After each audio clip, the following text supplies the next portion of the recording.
بې پیلوټه الوتکې د افغانستان په فضا کې طالبان یې اندېښمن کړي.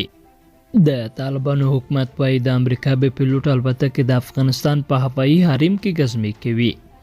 د طالبانو د حکومت بیان ذبیح الله مجاهد د یکشنبې په ورځ له تلونیو سره په خبرو کې پر دې مسلې نیوکه وکړه. ویل چې دغه الوتکې تر ډیره د کندهار او نیمروز ولایتونو پر فضا الوتنې کوي. نوموړي د کوم هیواد د نوم له اخیستو پرته زیاته کړه چې دغه الوتکې د ځینو نږدې هیوادونو له فضا الوتنې کوي او یا هم تیریږي. د امریکا متحده ایالاتو تر اوسه په دې اړه څه نه دي ویلي. د افغانستان پر هوایي حریم د امریکا بې پیلوټه الوتکې الوتنې کومه نوې خبره نه ده. تر دې وړاندې هم طالب چارواکو دا خبره کړې وه او د 2022 کال په اوړي کې د القاعده شبکې مشر ایمان الظواهري په کابل کې د امریکا بې پیلوټه الوتکې په یوه برید کې ووژل شو. میاشتې وړاندې د طالبانو د حکومت د بهرنیو چارو وزارت مرستیال شېرمحمد عباس تنګزي ویلي و چې یوازې امریکایي بې پیلوټه الوتکې نه بلکې د نورو هیوادونو الوتکې هم پر افغانستان الوتنې کوي.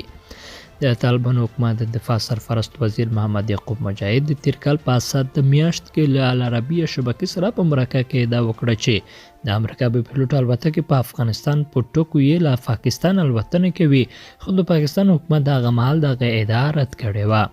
یو شمېر سیاسي کارپوهان وایي پر افغانستان د امریکا بې پیلوټه الوتکو الوتنې کوي چې د افغانستان وضعیت لا هم تر ډیره حده د امریکا په واک کې دی.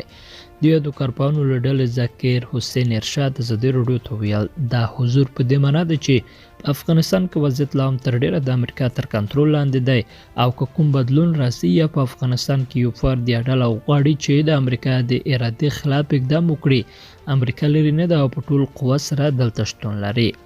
یو شمېر پوځي کارپوهان وایي د ډله په افغانستان، پاکستان، ایران او روسیې کې پراخ فعالیتونه لري او دا مسله د امریکا په ګډون د ځینو هیوادونو لپاره د اندېښنې وړ ده. قدرمنو لیدونکو له ملتیا مننه، ښاد اوسئ.